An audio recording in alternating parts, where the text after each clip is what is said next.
30 വർഷങ്ങൾക്ക് ശേഷം ഈ റാന്നി ഐക്യജനാധിപത്യ മുന്നണിക്കായി തിരിച്ചുപിടിക്കാൻ അതിനൊരു മാർഗമായി ഏറ്റവും വലിയ അഭിമാന വിഷയം ഞാൻ കാണുകയാണ്.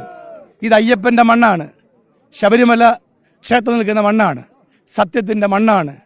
ശബരിമല ക്ഷേത്രത്തോട് കാണിച്ച അനാദരവിനും അവിടുത്തെ ഭൗതിക സ്വത്തുക്കൾ കൊള്ളയടിക്കാൻ നടത്തിയ ഹീനമായ പരിശ്രമങ്ങൾക്കും റാന്നിയിലെ ജനങ്ങൾ നൽകിയ ചുട്ട മറുപടിയാണ് ഈ തെരഞ്ഞെടുപ്പ് ഫലം. കേരളത്തിൽ 10 വർഷക്കാലമായി നടത്തുന്ന ദുർഭരണം റാന്നിയിൽ ഒരു വികസനവും നൽകിയില്ല. ജനങ്ങളാകെ ബുദ്ധിമുട്ടിലാണ്, പ്രയാസത്തിലാണ്. അതിനെല്ലാം എതിരായിട്ടുള്ള ജനങ്ങളുടെ അതിശക്തമായ വികാരമാണ് ഈ തെരഞ്ഞെടുപ്പിൽ പ്രതിഫലിച്ചത്. 3 പതിറ്റാണ്ടിന് ശേഷം ഒരു നിയോജക മണ്ഡലം തിരിച്ചുപിടിക്കാൻ കഴിയുക. പത്തനംതിട്ട ജില്ല എല്ലാ കാലവും കോൺഗ്രസിനും UDF-നും ഒപ്പമായിരുന്നു. അപ്പോഴെല്ലാം ചുമന്നിരുന്ന റാന്നിയെ മൂവർണ്ണ കടലാക്കി മാറ്റാൻ സഹായിച്ചത് ഈ നാട്ടിലെ സാധാരണക്കാരായിട്ടുള്ള വോട്ടർമാരാണ്.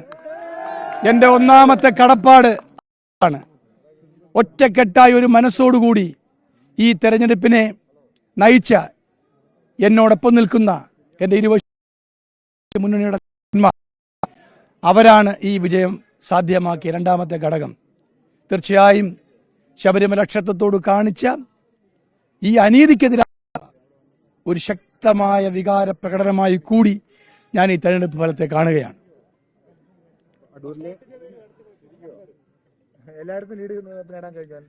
അല്ല, എല്ലാ വിശദാംശങ്ങളും എനിക്ക് എൻ്റെ കയ്യിൽ ലഭ്യമല്ല. പക്ഷേ മഹാഭൂരിപക്ഷം പഞ്ചായത്തുകളിലും UDF-ന് മുന്നിലെത്താൻ കഴിഞ്ഞു. ഇടത് കോട്ടകളെന്ന് വിശേഷിപ്പിക്കുന്ന നേടിയെടുക്കുന്ന പഞ്ചായത്തുകളിൽ പോലും ഐക്യജനാധിപത്യ മുന്നണിയുടെ കുതിച്ചുചാട്ടത്തിന് ഇത് ഇത്തവണ അവസരമുണ്ടാക്കി. ഇതൊരു വലിയ മാറ്റത്തിൻ്റെ സൂചനയാണ്. കേരളം മാറാൻ ആഗ്രഹിക്കുന്നു, ഈ നാട് രക്ഷപ്പെടാൻ ആഗ്രഹിക്കുന്നു.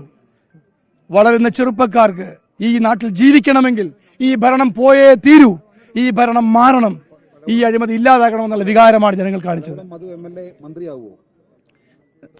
ഞാൻ യാതൊരു വ്യാമോഹങ്ങളും മനസ്സിൽ സൂക്ഷിക്കാത്ത ആളാണ്. എൻ്റെ പാർട്ടി 40 വർഷമായി ഒരു സാധാരണ പാർട്ടി പ്രവർത്തകനെ പോലെ എന്നെ ഈ തെരഞ്ഞെടുപ്പ് രംഗത്ത് എന്ന് പറഞ്ഞ ചില സമൂഹ മാധ്യമങ്ങളൊക്കെ ഉണ്ട്, ചില ആൾക്കാരൊക്കെ ഉണ്ട്. 40 വർഷക്കാലമായി ഈ ജില്ലയിലും ഈ സംസ്ഥാനത്തും വിദ്യാർത്ഥി രാഷ്ട്രീയം തൊട്ട് പ്രവർത്തിക്കുന്ന ഞങ്ങളെപ്പോലുള്ള ആൾക്കാരെ മോശം പരിശ്രമത്തിലാണ് ജനങ്ങൾ ഞങ്ങളെ തെരഞ്ഞെടുത്തയച്ചത്. സ്ഥാനമാനങ്ങൾക്ക് പിന്നാലെ ജീവിതത്തിൽ ഇതുവരെ പോയിട്ടില്ല. അർഹത ഉള്ള അവസരങ്ങളിൽ നിഷേധിക്കപ്പെട്ടപ്പോൾ പോലും ഒരവസരത്തിൽ പോലും മറുവാക്ക് പറയാതെ, പാർട്ടിയെ തള്ളിപ്പറയാതെ ഒരു സാധാരണ പാർട്ടിക്കാരനായി നിന്ന ആളാണ് ഞാൻ. ഏത് സ്ഥാനം വന്നാലും പോയാലും അവസാനം ഒരു കോൺഗ്രസ്സുകാരനായിരിക്കും, ഒരു UDF-കാരനായിരിക്കും. എൻ്റെ ഒന്നാമത്തെ പ്രയോറിറ്റി മന്ത്രിയാവുക എന്നുള്ളതല്ല. എൻ്റെ പ്രയോറിറ്റി 30 വർഷക്കാലമായി ഒരു വികസന മുരടിപ്പിന്റെ തുരുത്താക്കി റാന്നിയെ മാറ്റിയതിന് പരിഹാരമുണ്ടാക്കുക എന്നുള്ളതാണ്. നാളെ രാവിലെ മുതൽ എൻ്റെ പരിശ്രമം അതിനായിട്ടായിരിക്കും. ഈ നാട്ടിലെ സാധാരണക്കാരായിട്ടുള്ള ജനങ്ങൾ അനുഭവിക്കുന്ന വികസനമില്ലായ്മ, കുടിവെള്ളം ഉൾപ്പെടെയുള്ള നിരവധി പ്രശ്നങ്ങൾ ഈ മണ്ഡലത്തിലുണ്ട്. അവയോരോന്നും പരിഹരിക്കാനും അവയ്ക്ക് ശാശ്വതമായ പരിഹാരം കാണാനും ഒട്ടേറെ വികസന സാധ്യതയുള്ള റാന്നിയെ വികസനത്തിന്റെ പന്ഥാവിലൂടെ പിടിച്ചു മുൻപോട്ട് നടത്തിക്കാനുമുള്ള ശ്രമം മാത്രമാണ് എൻ്റെ ലക്ഷ്യം. മറ്റൊരു വ്യാമോഹങ്ങളും എൻ്റെ മനസ്സിലില്ല. എൻ്റെ മനസ്സിനെ സ്വാധീനിക്കാൻ ഞാൻ അനുവദിക്കില്ല. ഏത് സ്ഥാനം വന്നാലും ആ സ്ഥാനം നാടിനും ജനങ്ങൾക്കും വേണ്ടി ഉപയോഗിക്കുക എന്നുള്ളതാണ് എൻ്റെ നിലപാട്. എക്കാലം അത്രയും ഞാൻ ഉയർത്തിപ്പിടിച്ച രാഷ്ട്രീയ മൂല്യങ്ങൾ അതിൽ അണുവിട പോലും വിജയിക്കാനും മുൻപോട്ട് പോകും. അതാണ് എൻ്റെ നിലപാട്. അങ്ങനെ ഒട്ടേറെ പ്രശ്നങ്ങളുണ്ട്. നമുക്ക് എല്ലാം നമുക്ക് നോക്കാം. തീർച്ചയായിട്ടും അയ്യപ്പന്റെ അനുഗ്രഹം പേമാരി പെയ്യുന്ന പോലെ ഇവിടെ പെയ്തു എന്നുള്ളതാണ് സത്യം.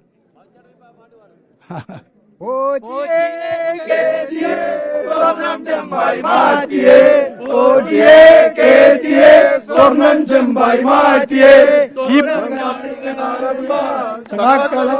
അയ്യപ്പ. ഈ പാട്ട് പാടിയതിന്